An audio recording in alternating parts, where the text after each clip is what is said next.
Fantasy, magic, revolution, and Yuri. All this and more promised in volume number 1 of Inori's light novel series, I'm in Love with the Villainess.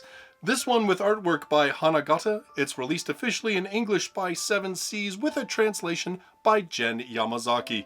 If you want to pick up your own copy of this one, I'll have a link in the description down below.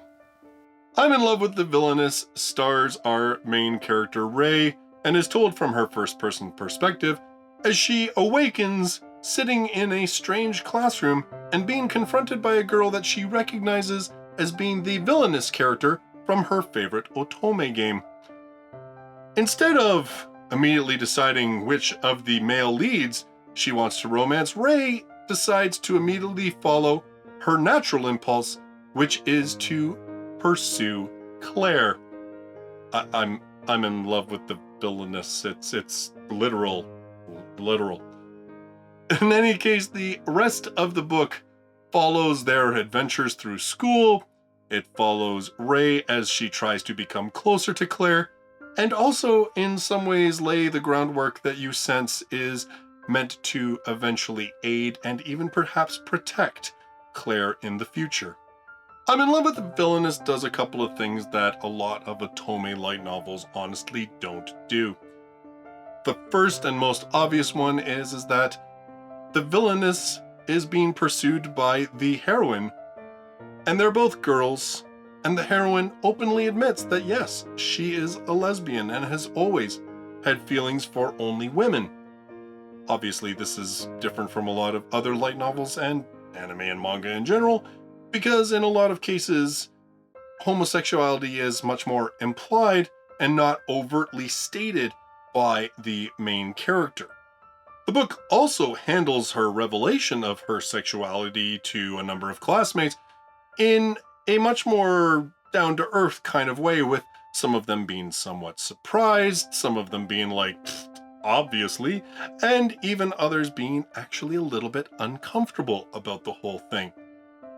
It's not the kind of conversation that you see happening particularly in light novels, at least particularly in the light novels that we have had translated officially in English.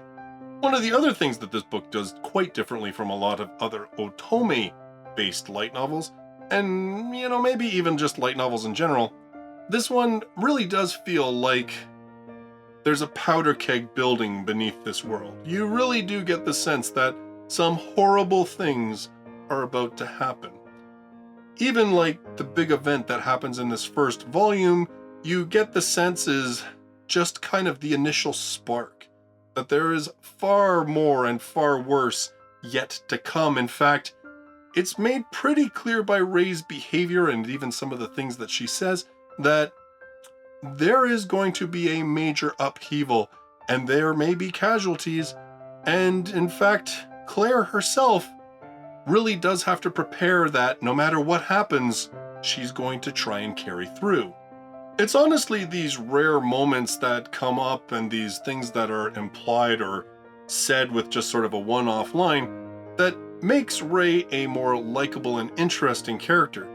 To be honest, for a lot of the book, she seems like a little bit of an airhead and a little too lovey-dovey to almost uncomfortable levels when it comes to Claire.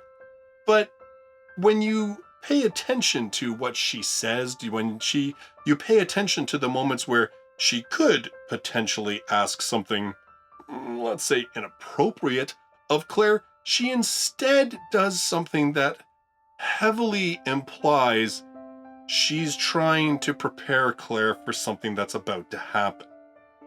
And in that way, a lot of her behavior, that very, very overt and openness about her feelings about Claire, I started seeing as less creepy and more of a putting it out there because when push comes to shove, I do want to say I never lied. I do want her to realize that I have always felt this way and that I was being honest and sincere, and that this is why I did all of these things. It makes you believe, or at least to my mind, that we're reading a main character who is much more calculating than what most of the book would have us believe, and that she is really very intentional with a lot of the things that she is doing, both in trying to obtain like a maid position so that she can be close to Claire all the time, trying to be partners all the time in different events. As I said, it on face level, a lot of it seems almost a little over the top, maybe even a bit cringy, especially when you consider that before coming to this otome world, Rei was a grown woman, whereas all of these characters are teenagers. But again, there's quite a lot more going on, it seems, than what this first book lets on. To be honest, a lot of this first volume doesn't feel very groundbreaking. Obviously, as I've discussed, the one discussion about Rei's sexuality seems a little bit different and certainly not in common with a heck of a lot of other light novels, but outside of that, we have a lot of sort of the same typical things in a magic high school otome type setting. We have the fact that one of the major issues that's coming, and the game was called Revolution, for God's sakes, we realize that this whole conflict between the nobility and the commoners is building to a boiling point. So that is obviously a main conflict, and again, not one that is entirely unique to fantasy light novels. Also, of course, we have their day-to-day school life, which, involves magical mishaps. It involves a school festival. There is quite a bit of that slice of life feel to a number of the events that are going on in this book. But then, of course, we come hammering up against a very huge event towards the end, which I will not spoil, but even that, I won't say it's entirely unique, but certainly I can't think of a light novel that I've read that took things to that level right off, that escalated things to that severity, especially in the first book. And maybe that's a little vague, I don't know, but that's what we do here when we try to keep things spoiler-free. All that said, I have to admit that I actually really enjoyed this book. I enjoyed Rei's character once I had a better grasp of who she actually was. And in fact, once I started suspecting those things about her, I found that I was much more engaged with the book and interested in seeing what was going to happen. When Rei says very early on to Claire that one of the things she wants Claire to promise is that no matter what, she won't give up, suddenly I had a very, very heavy sense of foreboding about the future.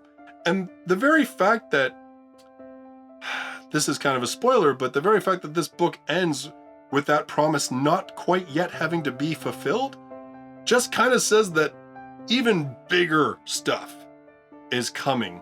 Now, one thing I will say is that pretty much the whole Yuri goes completely unrequited in this book. It is entirely one-sided on Rei's side, although, you can see kind of the barriers breaking down with Claire's tsundere old self.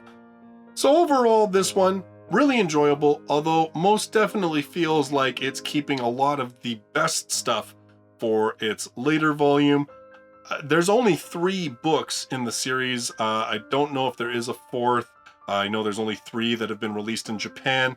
As I said, the second one has just come out in digital in English. The print is not quite yet released. I'll be definitely actually picking that one up because, as I said, I thought this was a really solid foundation-laying book, and there was so many things and so many hints and tidbits thrown out along the way and breadcrumbs to follow that I just really have to know what that payoff is for all of this in that second volume. So all in all, volume number 1 of I'm in Love with the Villainess does some cool things and lays a lot of breadcrumbs that really, I have to say, I was super enticed to follow along, and I want to follow along into the second book, which is already available digitally, and I have heard some incredible stuff about that second book.